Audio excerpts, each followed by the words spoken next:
Hello friends, welcome back to GK Prince Academy. हम लोग discuss कर रहे थे UP triple S C junior assistant mains exams के प्रैक्टिस सेट का।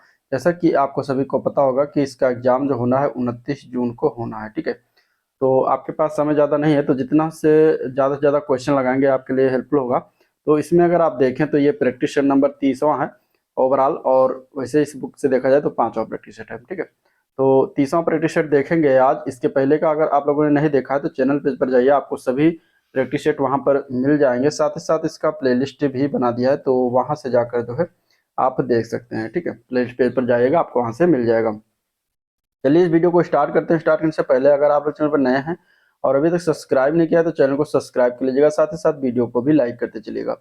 पहला क्वेश्चन है हिंदी से, दिया गया है कि अशासनिक पत्र के संबंध में इनमें से कौन सा कथन सत्य है। ठीक है, सही है।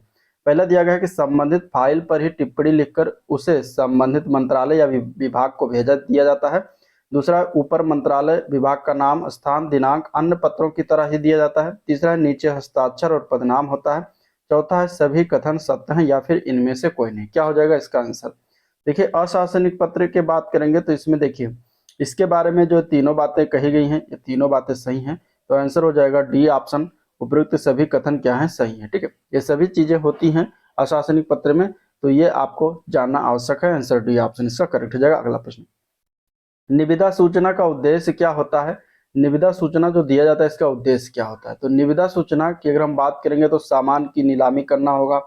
तो हम जो है निविदा सूचना का उद्देश्य किसी निर्माण में सामान की आपूर्ति करवाना, ठीक है, सामान की नीलामी करवाना, ये सभी चीजें इसके तहत होती हैं। तो इस तरीके से आंसर क्या हो जाएगा इसका? D option. उपरोक्त सभी जो है पार्ट सही है। चलिए, सरकारी या स्वायत्त शासित निकायों या संस्थानों के निर्णय, प्रतिवेदन आदि को जब जन साधारण के सूचनार्थ समाचार पत्रों द्वारा प्रकाशित एवं प्रसारित किया जाता है तो उसे क्या कहते हैं? तो उसको कहा जाता है प्रेस विज्ञप्ति। क्या कहते हैं? प्रेस विज्ञप्ति कहा जाता है। आंसर यहाँ पे हो जाएगा बी ऑप्शन, प्रेस विज्ञप्ति। ठीक है, निम्नलिखित में से मुहावरा कागज काला करना, इसका अर्थ क्या है? ठीक है, मुहावरा दिया गया है कागज काला करना, मतलब इसका अर्थ क्या होता है? तो कागज काला करना मतलब कि बेकार की बातें लिखना। ठीक है, बेकार की बातें लिखना इसका अर्थ बनता है। और जो कि आपको किसी भी ऑप्शन में नहीं मिल रहा है, तो इस तरीके से आंसर यहाँ पे ई ऑप्शन इसका राइट हो जाएगा। इनमें से कोई नहीं। ठीक है, बर्बर का विलोम शब्द क्या होता है? बर्बर शब्द का विलोम, सही विलोम शब्द जो होता है बर्बर का, वो होता है सभ्य, जो कि आपको भी ये भी ऑप्शन में नहीं मिल रहा, तो यहाँ पे आंसर हो जाएगा ई ऑप्शन, इनमें से कोई नहीं। ठीक है, निरशंस जो होता है बर्बर का क्या है? पर्यायवाची है। ये निरशंस जो दिया गया है ये बर्बर का ये पर्यायवाची शब्द दिया गया है। इसके अलावा मूर्ख, और अगर हम बात करेंगे मूर्ख या फिर अपंडित शब्द का विलोम जो होता है वो पंडित हो जाएगा। ठीक है, और असंगत का विलोम संगत हो जाता है। तो यहाँ पे और बलिष्ठ का विलोम शब्द हो जाता है दुर्बल। तो इस तरीके से आप देख सकते हैं कि कोई भी शब्द इससे नहीं बनेगा, तो यहाँ पे आंसर हो जाएगा ई ऑप्शन, इनमें से कोई नहीं। चलिए, गिरधर शब्द में कौन सा समास है? ठीक है, गिरधर शब्द में समास बताना है, तो गिरधर सर में समास हो जाएगा बहुब्रीहि समास। ठीक है, बहुब्रीहि समास। गिरधर का समास विग्रह अगर करेंगे तो यानी कि गिर को धारण करने वाला, गिरधर मतलब गिर को धारण करने वाला, ये इसका अर्थ बनता है। मतलब समास विग्रह करेंगे तो ये इसका निकलता है, अर्थात इसका तीसरा अर्थ क्या निकल जाए? श्री कृष्ण। ठीक है, इसका तीसरा अर्थ क्या होगा? श्री कृष्ण। गिर को धारण करने वाला, गिर मतलब पर्वत, पर्वत को धारण करने वाले कौन है? श्री कृष्ण है। तो इस तरीके से जो है कृष्ण क्या हो जाएगा? ये समास विग्रह जो है सांकेतिक अर्थ कृष्ण को इंगित करता है, तो इसलिए इसमें जो है क्या है? बहुव्रीहि समास है। ठीक है, जिसका परिभाषा ही होता है कि समास के दोनों पद प्रधान न होकर और दोनों पद मिलकर एक अन्य विशेष अर्थ की ओर जो है उसका दर्शाते हो, तो वहां पे बहुव्रीहि समास होता है। चलिए, क्वेश्चन नंबर 7 है, राम कुमार वर्मा ने प्रेमाख्यान परंपरा का प्रवर्तक किसे माना है?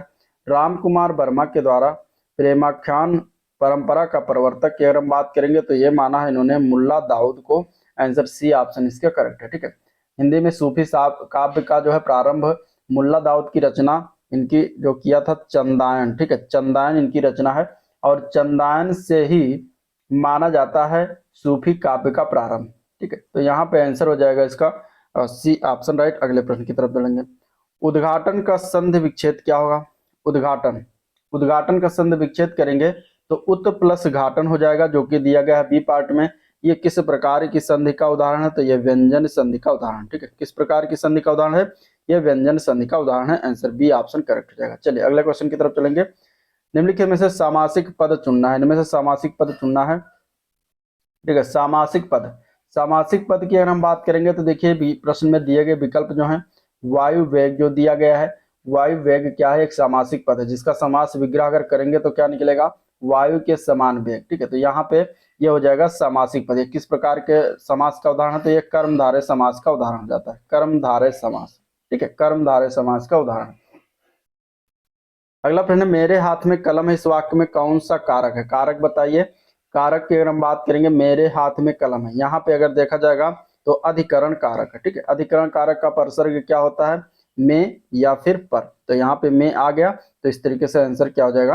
ए पार्ट करेक्ट हो जाएगा। चलिए क्वेश्चन नंबर 11, अज्ञेयकृत कितनी नाव में कितनी बार के लिए कौन सा पुरस्कार इन्हें प्राप्त हुआ था? ठीक है, अब ये अज्ञेय के द्वारा लिखा गया है। अज्ञेय का पूरा नाम था सच्चिदानंद हीरानंद वात्स्यायन अज्ञेय। ठीक है, इनकी रचना जो है कितनी नाव में कितनी बार, इसके लिए इन्हें 1978 में 1978 में इन्हें ज्ञानपीठ पुरस्कार प्रदान किया गया था। तो ज्ञानपीठ पुरस्कार इसका आंसर हो जाएगा सी पार्ट। ठीक है, चलिए अगला प्रश्न है, बहुवचन पत्रिका के प्रकाशक कौन है? ठीक है, बहुवचन एक पत्रिका का नाम है जिसके प्रकाशक का बताना है, नाम कौन है? तो बहुवचन पत्रिका के प्रशासक किसमें से देखा जाए तो महात्मा गांधी अंतर्राष्ट्रीय हिंदी विश्वविद्यालय है। यहाँ पे आंसर ए पार्ट करेक्ट हो जाएगा। ठीक है, यह विश्वविद्यालय कहाँ पर है? तो महाराष्ट्र में। कहाँ पर है? महाराष्ट्र में है। महाराष्ट्र का वर्धा शहर में स्थित है। अगला क्वेश्चन देखते हैं, तो पहला विश्व हिंदी सम्मेलन किस वर्ष संपन्न हुआ था? तो पहला जो विश्व हिंदी सम्मेलन हुआ था 10 से लेकर 14 जनवरी के मध्य 1975 में हुआ था, 1975 में हुआ था।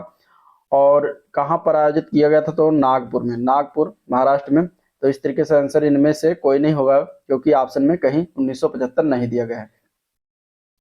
चलिए नेक्स्ट क्वेश्चन है, भारतीय संविधान के किस अनुच्छेद में उच्चतम न्यायालय और उच्च न्यायालयों की कार्यवाही में प्रयुक्त भाषा के संबंध में उल्लेख किया गया है? तो ये किया गया है अनुच्छेद 348 में। आंसर डी ऑप्शन हो जाएगा। ठीक है, आंसर क्या हो जाएगा? डी ऑप्शन करेक्ट हो जाएगा। चलिए निम्नलिखित विकल्पों में से उसका चयन करना है जो प्रत्यय से बना हुआ है। प्रत्यय से बना हुआ यहाँ पे विकल्प जो है वो है जादूगर।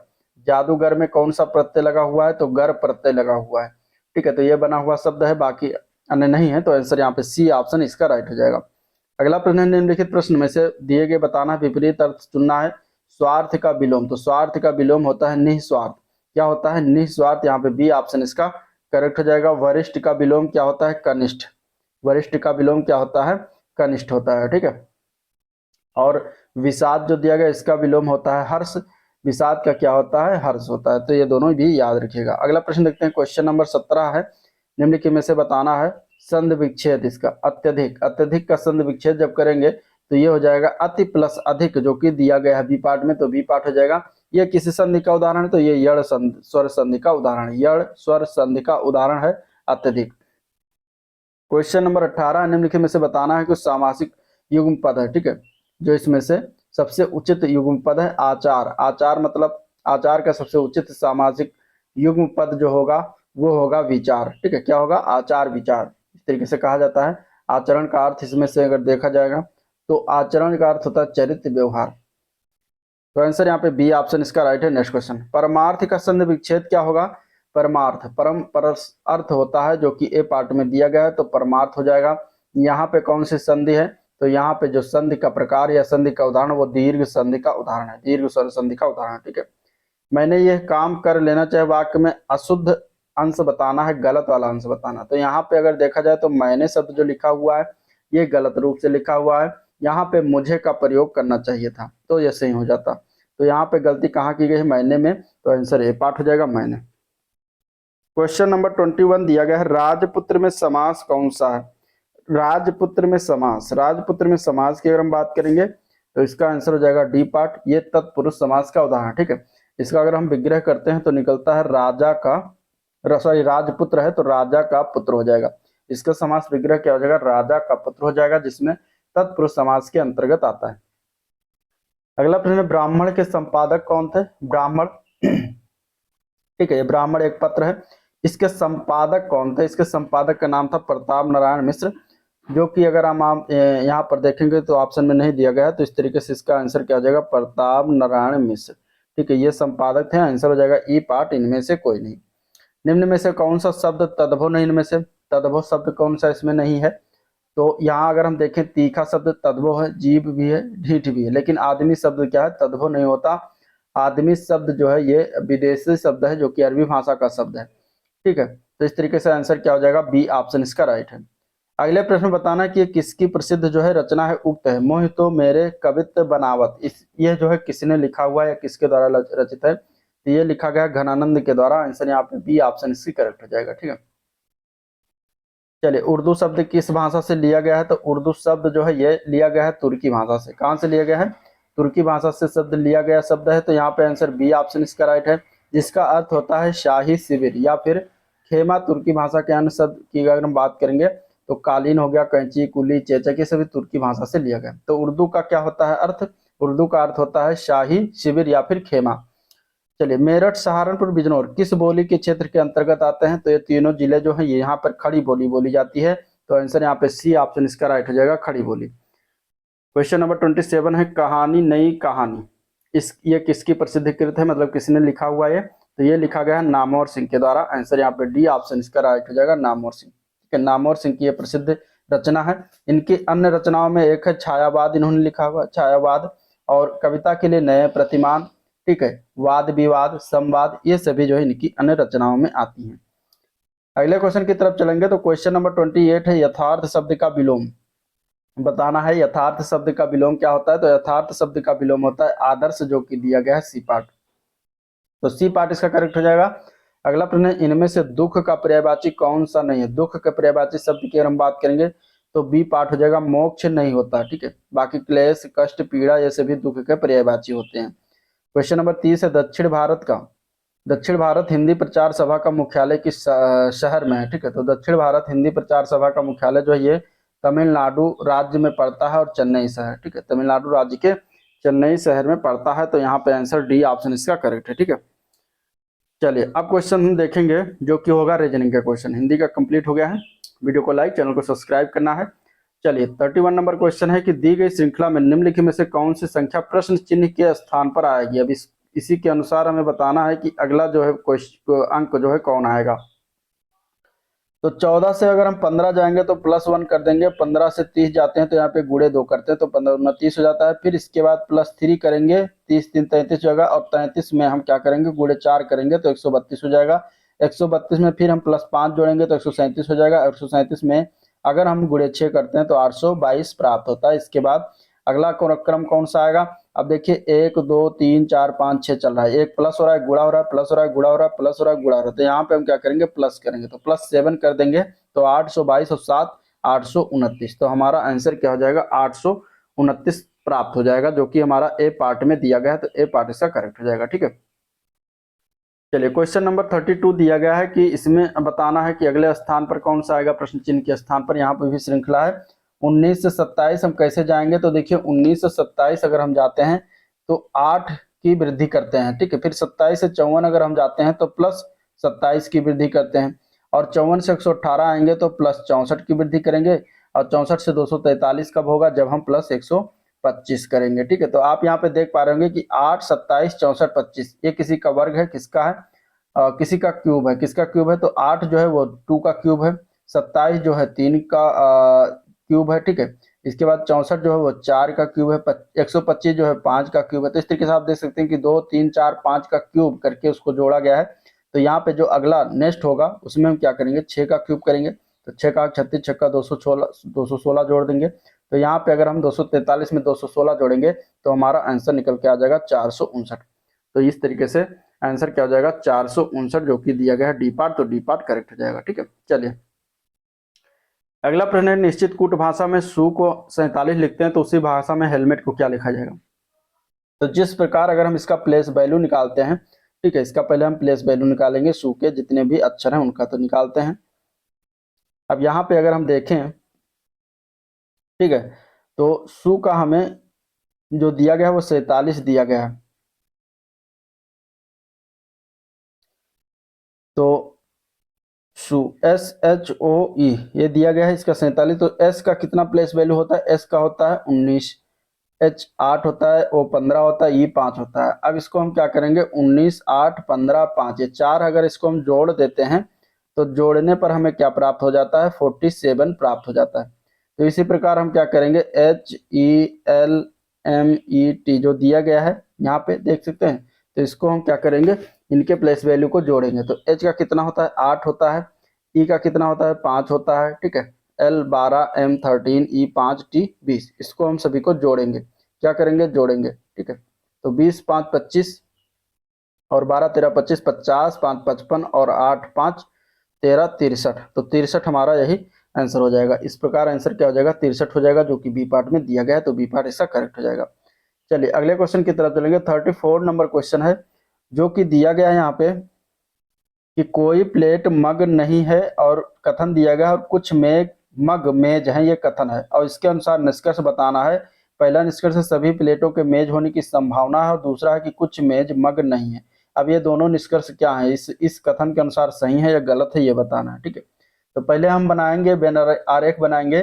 जैसे कि पहला दिया गया है कि कोई प्लेट मग नहीं है, तो मान लेते हैं ये मग है और ये हो गया प्लेट। तो कोई प्लेट मग नहीं, यानी इन दोनों के बीच में कोई संपर्क नहीं, संबंध नहीं है, ठीक है। इसके बाद कह रहा है कि कुछ मग मेज है, तो ये मग हो गया, तो यहाँ पे हम कर देंगे इसको मेज से। तो कुछ मेज क्या हो जाएंगे? मग हो जाएंगे। इस प्रकार आप देख सकते हैं कुछ मेज क्या हो गया? मर्ज होकर ये मग हो गया। तो ये हो गया हमारे कथन। पहला निष्कर्ष जो दिया गया है कि सभी प्लेटों के मेज होने की संभावना है, सभी प्लेटों के मेज होने की संभावना है, ठीक है। तो ये हो सकता है, क्यों? क्योंकि अगर हम इसको बनाते हैं, मान लेते हैं ये प्लेट है और कह रहा है कि सभी प्लेटों के मेज होने की संभावना है। देखिए कथन में क्या क्या कहा गया कि कोई प्लेट मग नहीं, तो मग से उसका संपर्क बताया गया, लेकिन मेज के बारे में कुछ नहीं बताया गया। इसका मतलब कि प्लेट इस तरीके से आप कर सकते हैं कि ये मेज हो और ये सभी प्लेटों के मग होने की संभावना, सॉरी मेज होने की संभावना बन रही हो, ठीक है। और इस प्रकार यहाँ पे मग हो जाता है जो कि दिया गया है। तो यहाँ पे आप क्या दे सकते हैं कि प्लेट जो है वो मेज होने की संभावना बन रही है, तो ये जो है सही हो जाएगा, ठीक है। और दूसरा है कि कुछ मेज मग नहीं है, कुछ मेज मग नहीं है, तो ये गलत है, क्योंकि कथन में सीधा सीधा दिया गया कि कुछ मेज मग है, तो ये क्या हो जाएगा? गलत हो जाएगा। तो सिर्फ एक निष्कर्ष यहाँ पे निकलेगा, जो कि पहला निष्कर्ष होगा। आंसर यहाँ पे बी पार्ट इसके लिए करेक्ट हो जाएगा। चलिए अगले क्वेश्चन की तरफ चलेंगे। क्वेश्चन नंबर 35 नंबर क्वेश्चन दिया गया है कि एक बूढ़ी महिला 10 मीटर पूर्व की ओर चलती है, ठीक है। एक बूढ़ी महिला 10 मीटर पूर्व की ओर चलती है। तो पूर्व की ओर पहले चलाएंगे। मान लेते हैं बूढ़ी महिला यहाँ से चली, 10 मीटर गई है पूर्व की ओर, ठीक है। फिर बायां मुड़ती है। अब यहाँ से आप अपने आप को एज्यूम करिए खड़े हैं, तो आपका बायां इस साइड में होगा, तो इधर मुड़ेगी और चलेगी 8 मीटर, तो 8 मीटर गई कुछ इस तरीके से। इसके बाद कह रहा है कि फिर वो दाएं मुड़ती है। अब दाएं मुड़ती है यानी कि यहाँ पर इस साइड में जाएगी, और कितना जाएगी? दाएं मुड़ने के बाद 50 मीटर, 50 मीटर की दूरी तय करती है, ठीक है। 50 मीटर मान लेते हैं, ये 50 मीटर की दूरी हो गई। फिर कह रहा है कि फिर दाईं ओर मुड़कर 30 मीटर की चलकर अपनी मंजिल तक पहुंचती है। यहाँ से मुड़ेगी और 30 मीटर इस तरफ दाएं ओर साइड में चलेगी, इसके बाद अपने मंजिल पर पहुंच जाती है, ठीक है। ये मंजिल हो गया इसका। अब इसके बाद क्या कह रहा है कि यात्रा आरंभ स्थल से अब किस दिशा में है, ठीक है। यात्रा आरंभ कहाँ से हुआ था? यहाँ से हुआ था, और ये किस दिशा में जा रहा है? तो इस दिशा में जा रही है, मतलब यहाँ से अगर देखेंगे तो इस दिशा में पड़ेगा। तो यहाँ पर अगर हम डिफाइन करेंगे तो ये पूर्व हो जाएगा, ये हो जाएगा दक्षिण, ये हो जाएगा उत्तर। तो यानी कि इस दिशा में जा रहा है, यानी कि दक्षिण पूर्व, पूर्व दक्षिण में जा रहा है, ठीक है। दक्षिण पूर्व में जा रहा है, तो दक्षिण पूर्व दिशा में हो जाएगी। आंसर यहाँ पे क्या हो जाएगा? दक्षिण पूर्व दिशा, दक्षिण पूर्व दिशा। दक्षिण पूर्व दिशा सी पार्ट में दिया गया, तो सी पार्ट इसका करेक्ट हो जाएगा। चलिए क्वेश्चन नंबर अब देखते हैं 36 नंबर क्वेश्चन। दिया गया है कि एक निश्चित कूट भाषा में डी जे को 410 लिखते हैं, तो एन एस को क्या लिखा जाएगा ये बताना, ठीक है। तो जिस प्रकार डीजे में अगर प्लेस वैल्यू देखते हैं तो क्या हो जाएगा? डी का होता है 4, जे का होता है 10, तो ये ही दोनों मिलकर 410 हो जाता है। इसी प्रकार एन की अगर हम बात करेंगे तो एन का होता है 14, एस का होता है 19, तो इन दोनों को मिलकर जो संख्या बनेगी वही हमारा आंसर हो जाएगा 1419, जो कि दिया गया है सी पार्ट में, तो सी पार्ट इसका करेक्ट हो जाएगा। चलिए अगले क्वेश्चन की तरफ चलते हैं। क्वेश्चन नंबर 37 नंबर क्वेश्चन दिया गया है कि यदि ए एट द रेट बी का अर्थ है कि ए जो है क्या है, बी का पोता है, और B A at the hashtag B का अर्थ है कि ए जो है बी की पत्नी है, और यदि ए इंटू बी है तो इसका अर्थ हो जाता है कि ए जो है बी का पिता है। ठीक है, तो हमें निकालना किसका है, इसका निकालना है कि क्या अर्थ होगा यदि जेड का केवल एक पुत्र है। तो इसमें क्या अर्थ होगा, डब्ल्यू एक्स की माँ है कि डब्ल्यू एक्स का पिता है कि एक्स डब्ल्यू की माँ है या फिर एक्स डब्ल्यू का पिता, इसमें बताना है इस वाले में। ठीक है, तो चलिए इसको लगाते हैं। सबसे पहले डिकोड करेंगे जिस प्रकार ये दिया गया है। इसमें जो दिया गया है, दिया हमें निकालना है x into Y at the rate Z hashtag W. ठीक है, अब एक एक करके निकालेंगे। x इंटू वाई यानी कि a इंटू बी का अर्थ क्या है कि a b का पिता है, यानी कि यहाँ पर हो जाएगा x जो है y का पिता हो जाएगा। x क्या है, y का पिता है, तो मान लेते हैं ये x है, ये किसका पिता है, y का पिता है। ठीक है, तो ये पिता इस तरीके से हो जाएगा, ये हो जाएगा पिता। ठीक है, फिर क्या कह रहा है, आगे जो बचा हमारा वो है एट द रेट। तो एट द रेट के संदर्भ में कहा गया कि ए एट द रेट बी का अर्थ है कि ए बी का पोता है, तो यहाँ पे वाई जेड का पोता हो जाएगा। वाई कौन हो जाएगा, जेड का पोता हो जाएगा। ठीक है, वाई कौन हो जाएगा, जेड का पोता हो जाएगा। यहाँ पे बना लेते हैं एक्स जो है किसका पिता है, वाई का ये पिता हो जाएगा, और वाई जेड का पोता है। ठीक है, क्योंकि आप क्वेश्चन में दिया गया कि ए बी का पोता है, तो यहाँ पे वाई जेड का पोता हो जाएगा। तो वाई जो है किसका पोता हो जाएगा, जेड का पोता हो जाएगा, यानी कि ये एक्स का जो है पिता हो जाएगा, जेड। ठीक है, तभी ये पोता होगा। आगे कह रहा है कि जो है जेड हैशटैग डब्ल्यू, यानी कि हैशटैग का अर्थ हो जाता है कि ए बी की पत्नी है, यानी कि जेड डब्ल्यू की पत्नी है। तो जेड जो है कौन हो जाएगी, पत्नी हो जाएगी किसकी, डब्ल्यू की पत्नी हो जाएगी। तो इस तरीके से ये पत्नी हो गई, जेड क्या हो गई, पत्नी हो गई। तो अब इसका जो पोता है, इसका पोता हो जाएगा इस तरीके से। तो हमें अब क्या निकालना है कि जेड का केवल एक पुत्र है। ठीक है, तो जेड का केवल एक पुत्र है, यानी कि यही एक्स ही होगा उसका पुत्र। ठीक है, एक्स ही क्या होगा, उसका पुत्र होगा। एक्स ही क्या होगा, उसका एक पुत्र है सिंगल, तो यही पुत्र हो जाएगा एक्स। ठीक है, तो वाई उसका क्या हो जाएगा, पोता हो जाएगा। तो हमें निकालना है कि डब्ल्यू एक्स की माँ है।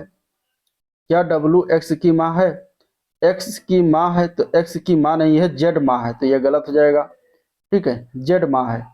ठीक है, और इसके बाद कह रहा है कि डब्ल्यू एक्स का पिता है, डब्ल्यू एक्स का पिता है, तो ये सही है। ठीक है, डब्ल्यू एक्स का पिता है तो ये सही है। ठीक है, ये पुत्र है तो ये पिता होगा, तो डब्ल्यू एक्स का पिता है, तो यही हमारा बी पार्ट इसका करेक्ट हो जाएगा।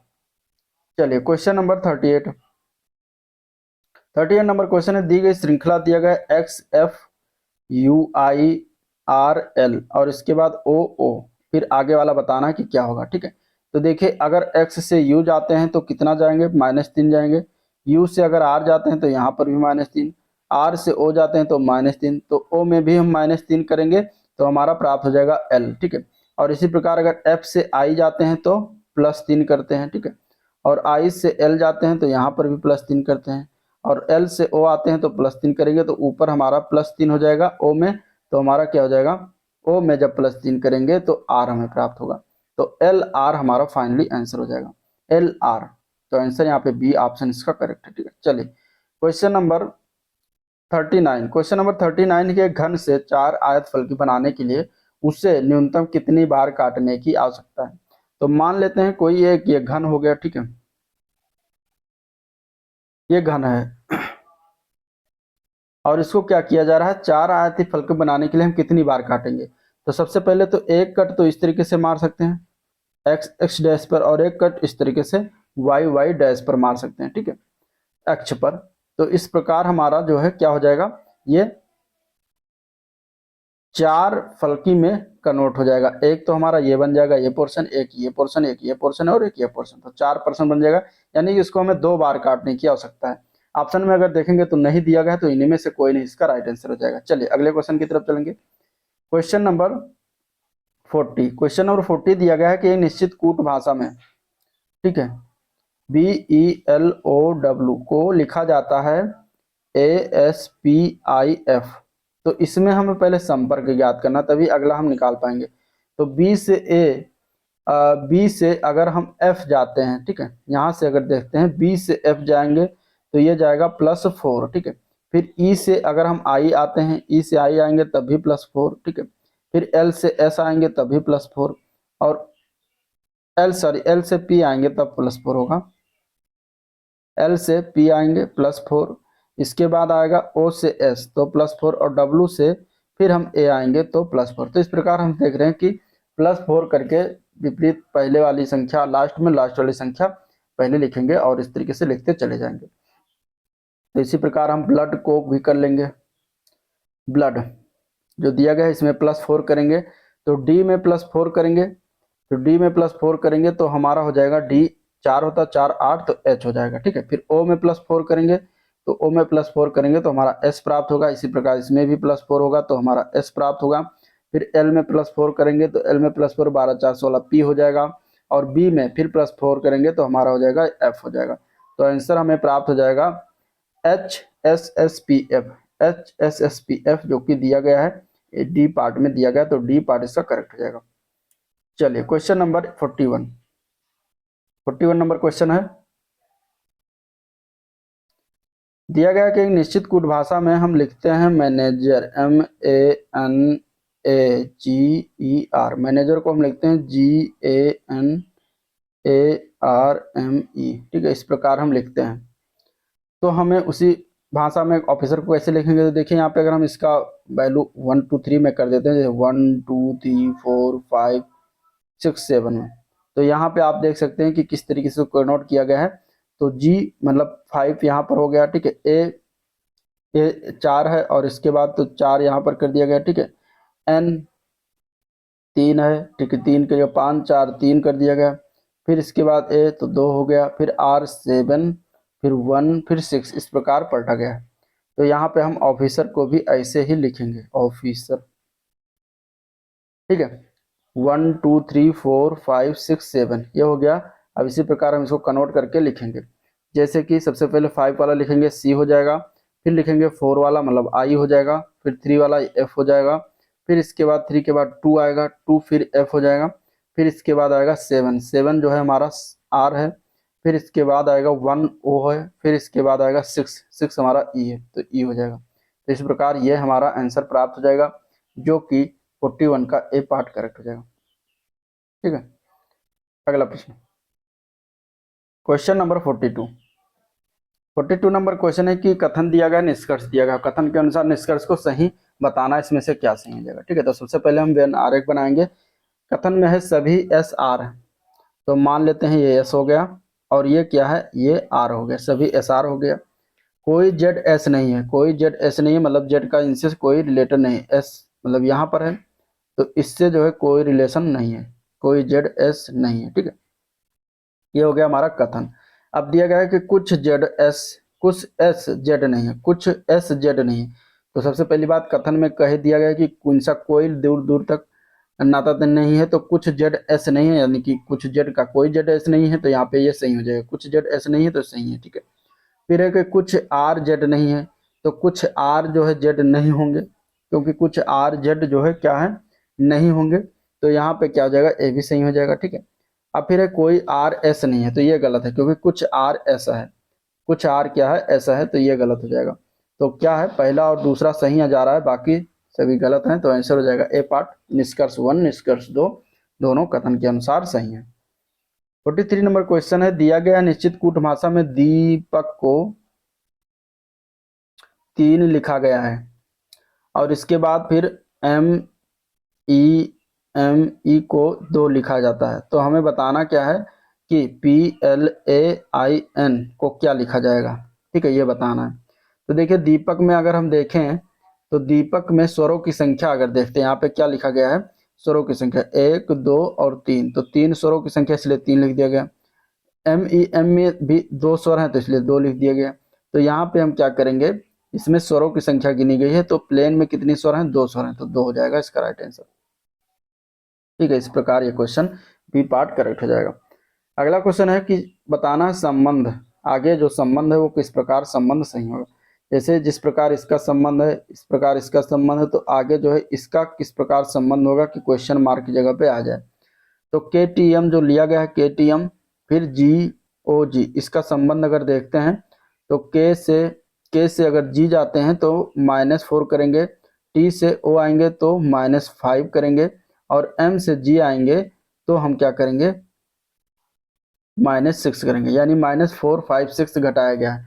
और इसी प्रकार अगर हम देखते हैं रोब, ठीक है,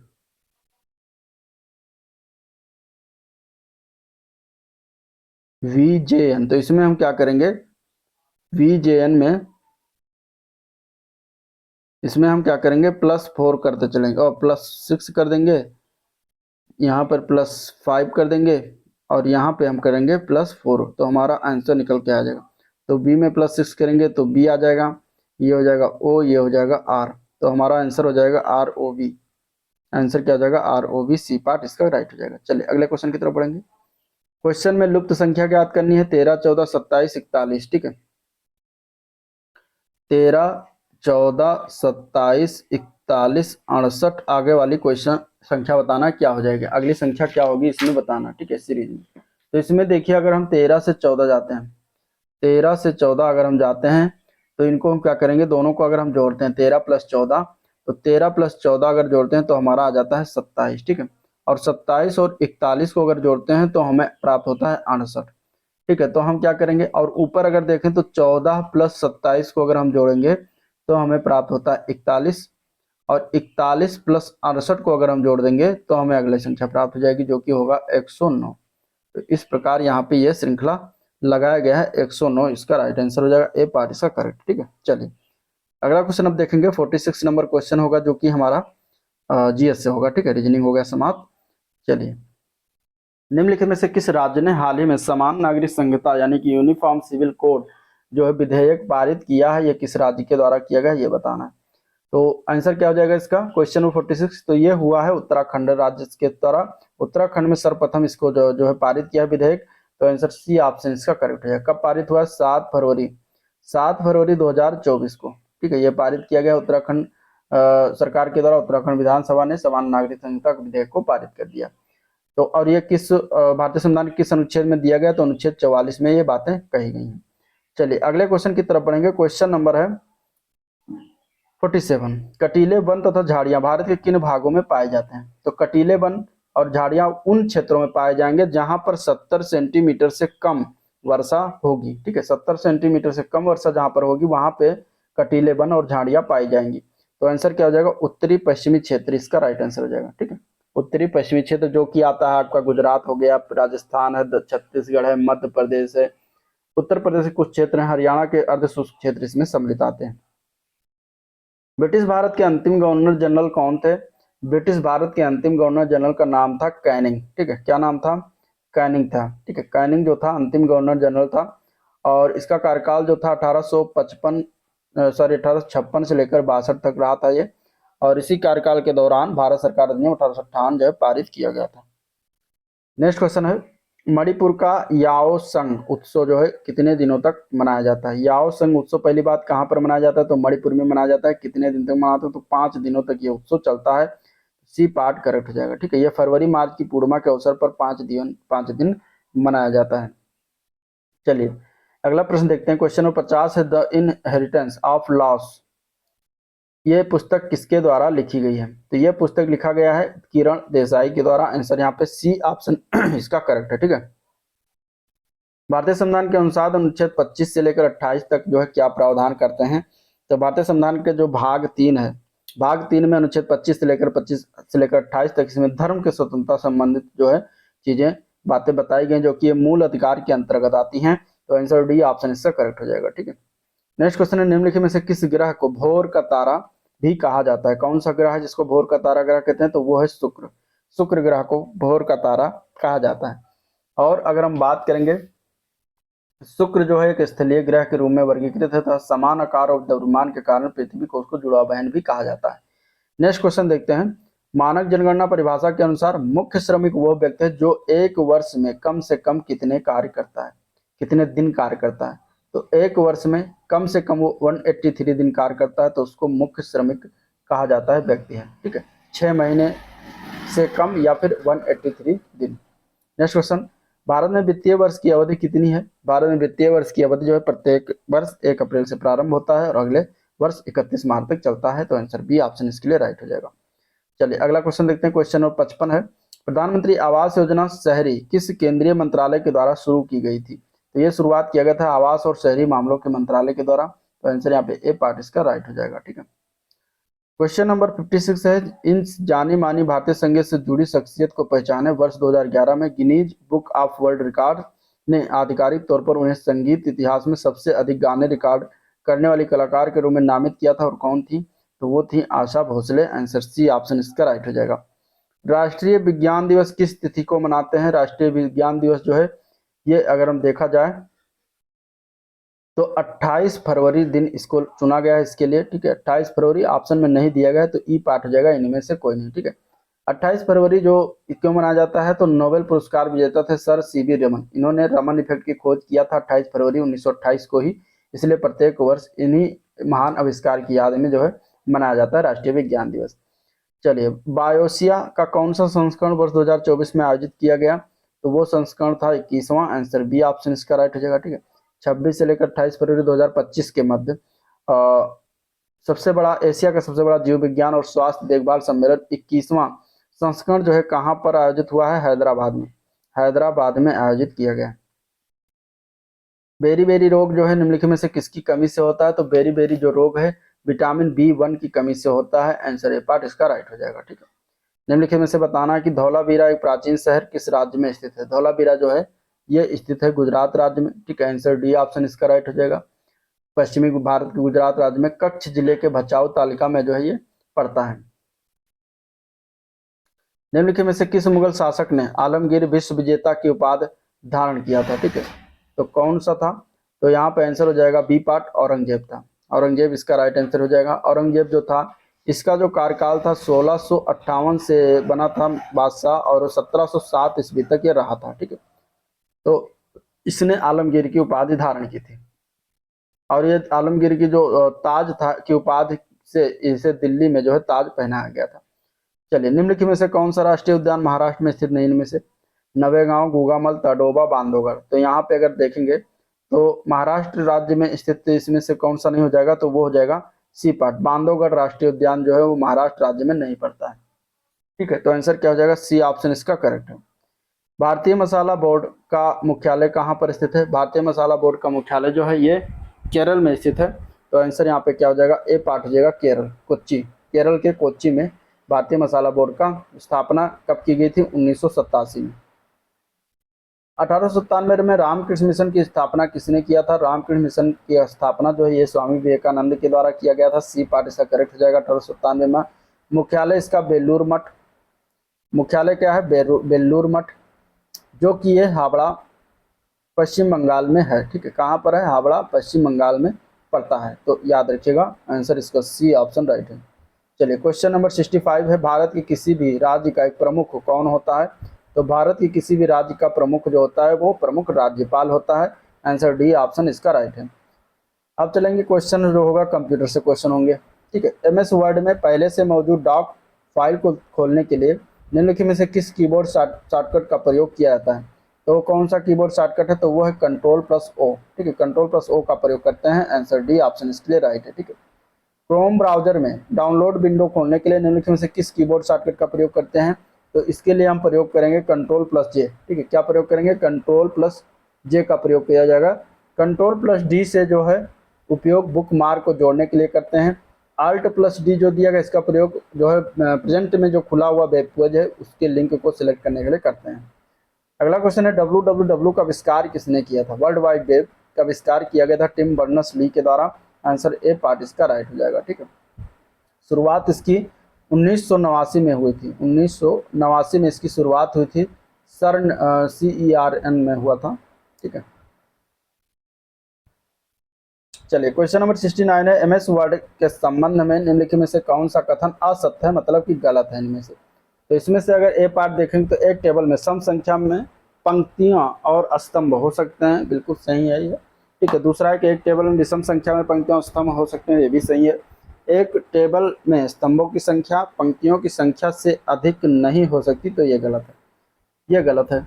तो 69 का क्या हो जाएगा, सी पार्ट हो जाएगा। अधिक हो सकती है, इसमें कोई बात नहीं है, तो आंसर हो जाएगा सी ऑप्शन। चलिए, निम्नलिखित में से किसे बाइनरी फाइल फॉर्मेट के नाम से जाना जाता है और उसे एमएस वर्ड के पुराने संस्करण जैसे कि एमएस वर्ड 97 से 2003 तक के उपयोग किया जाता था, तो वो है .doc।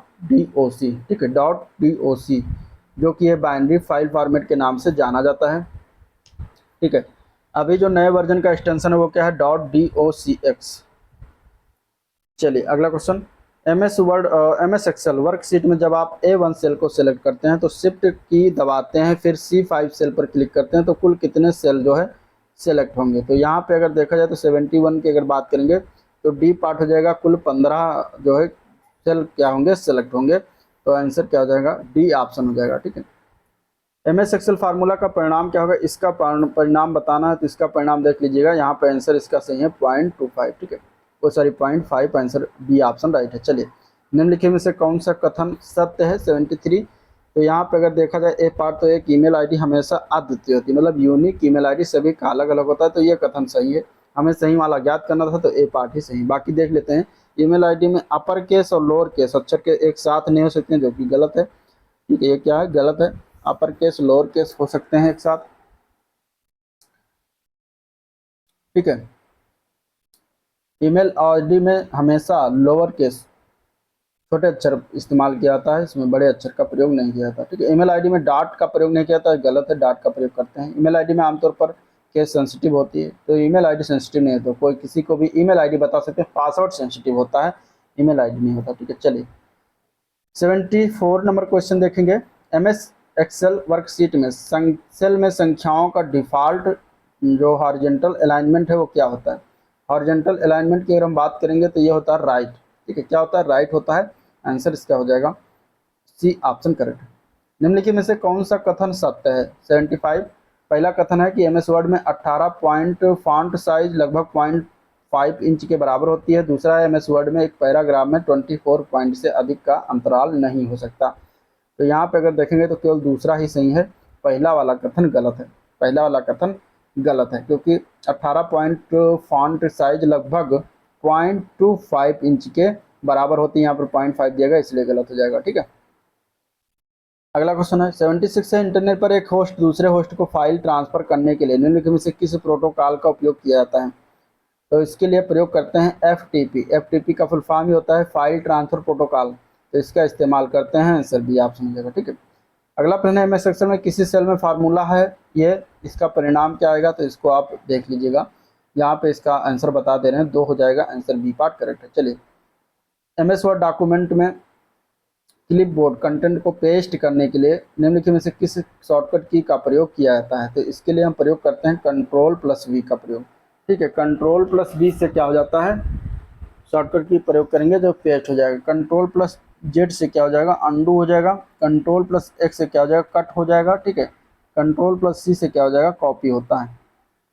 चलिए अगला क्वेश्चन, इंटरनेट में प्रत्येक कंप्यूटर की पहचान करने के लिए निम्नलिखित में से किसका उपयोग किया जाता है।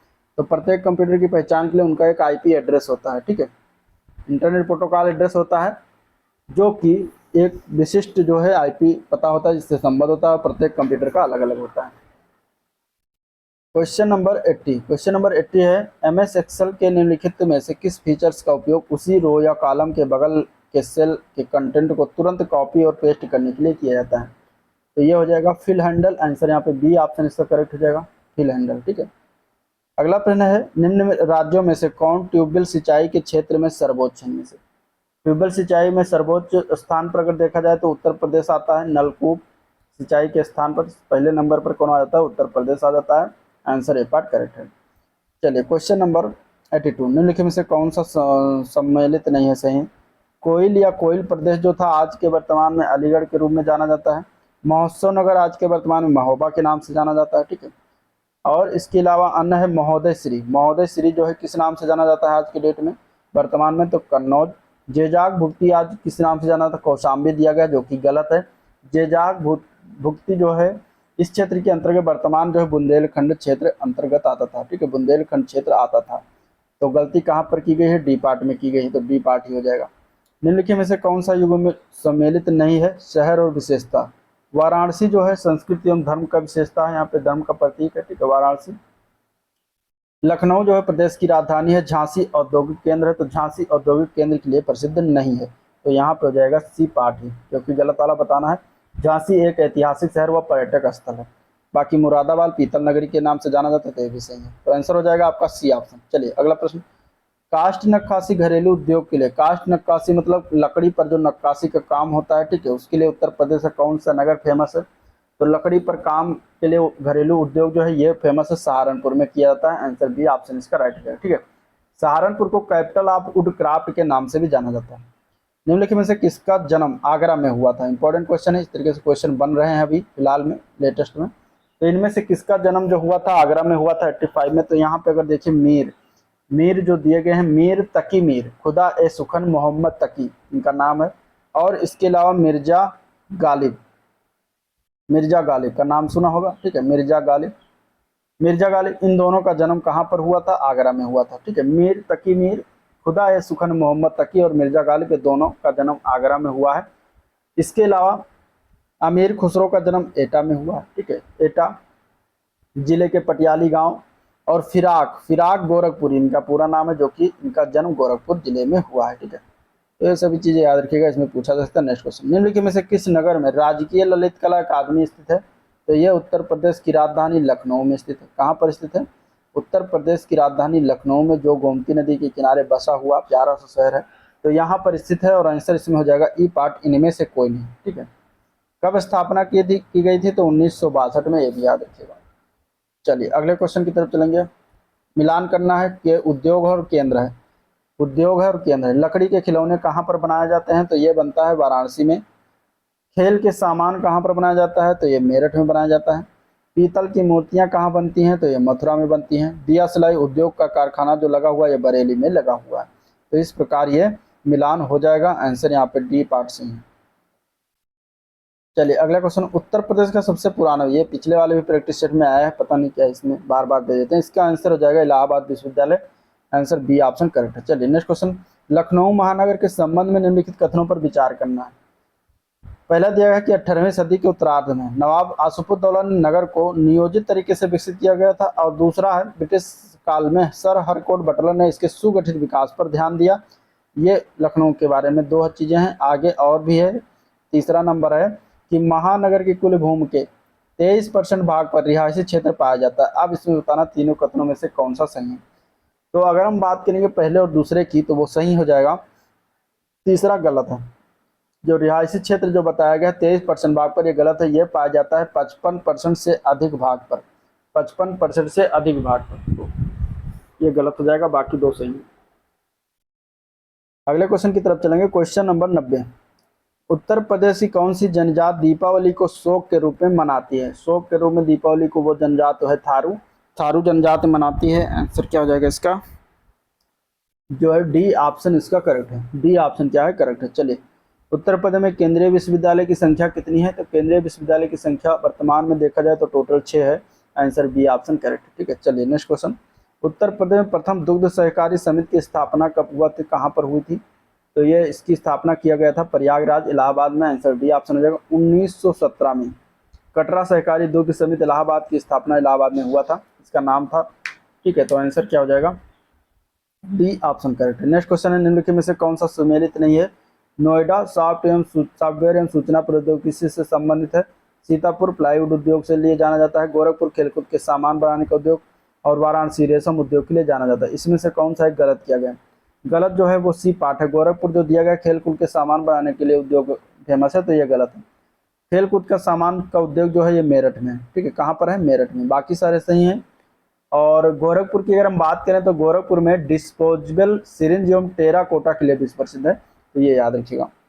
उत्तर प्रदेश में पर्यटन को बढ़ावा देने के लिए पर्यटन निदेशालय की स्थापना कब किया गया था, तो इसकी स्थापना की गई थी वर्ष 1972 में, आंसर सी ऑप्शन करेक्ट हो जाएगा, ठीक है। चलिए वर्तमान में लखनऊ में कौन कौन से इनमें से जल संस्थान, नगर निगम विकास प्राधिकरण, जिला नगरीय विकास अभिकरण, इनमें से कौन कौन से लखनऊ में पाए जाते हैं, तो सभी पाए जाते हैं, तो आंसर हो जाएगा डी पार्ट, सभी 4। शेखा झील के नाम से एक नया राष्ट्रीय पक्षी विहार का विकास किया जा रहा है, किस जिले में किया जा रहा है? तो ये विकास हो रहा है अलीगढ़ जिले में। अलीगढ़ जिले में शेखा झील जो है अलीगढ़ में पड़ता है, एक ताजे पानी की एक झील है, ठीक है। तो यहाँ पर एक नए राष्ट्रीय पक्षी विहार के रूप में इसको विकसित किया जा रहा है। अगला प्रश्न 2011 की जनगणना के अनुसार राज्य में शिशु लिंगानुपात, मतलब उत्तर प्रदेश के बारे में पूछा गया है, शिशु लिंगानुपात कितना है? तो वो हो जाएगा 902। कितना है? 902 है। और 2001 के अनुसार अगर देखा जाएगा तो 916 था, ठीक है। सर्वाधिक लिंगानुपात वाला जिला जो है कौन सा है? वो है बलरामपुर जिला। और न्यूनतम लिंगानुपात वाला जिला जो है वो कौन सा है? वो है बागपत। दोनों याद रखिएगा। चलिए, 2011 की जनगणना के अनुसार उत्तर प्रदेश में कुल जनसंख्या में कार्यशील जनसंख्या कितनी है? तो कार्यशील जनसंख्या जो है वो टोटल 32.9% है। आंसर यहाँ पे क्या हो जाएगा? बी ऑप्शन इसका करेक्ट है, ठीक है। क्वेश्चन नंबर 99 है, उत्तर प्रदेश में नॉलेज पार्क की स्थापना कहाँ पर किया गया है? तो ये किया गया है गौतम बुद्ध नगर में, गौतम बुद्ध नगर के ग्रेटर नोएडा में। तो आंसर डी ऑप्शन इसका करेक्ट है। 100 नंबर क्वेश्चन है, निम्नलिखित में से कौन सा गलत सुमेलित किया गया है? स्कूटर इंडिया लिमिटेड कहाँ है? लखनऊ में स्थित है। मॉडर्न बेकरीज कहाँ है? कानपुर में है। सीमेंट कारखाना बताया जा रहा है बरेली में, जो कि यही गलत हो जाएगा, ठीक है। उर्वरक कारखाना आंवला फूलपुर, ये सही है। तो सी पाठ ही आंसर हो जाएगा, ठीक है। सीमेंट कारखाना जो है रायबरेली, गौरगंज और जगदीशपुर यानी कि अमेठी में पड़ता है। कासगंज, झांसी, सिकंदराबाद यानी कि बुलंदशहर, टांडा यानी कि अम्बेडकर नगर, चुर्क और डाला जो कि सोनभद्र में, वहाँ पर यह सीमेंट कारखाना स्थित है, ठीक है। बरेली में नहीं है, तो आंसर हो जाएगा बरेली। यही वाला गलत वाला बताना, तो गलत सी पार्ट है। चलिए, तो ये था ओवरऑल वीडियो जिसको हम लोगों ने देखा। जिसके वीडियो पसंद आया तो लाइक करिएगा, चैनल को सब्सक्राइब नहीं किया तो सब्सक्राइब कर लीजिएगा, ठीक है। तो आज का वीडियो पर एंड करेंगे, मिलते हैं नेक्स्ट वीडियो में, तब तक के लिए थैंक यू।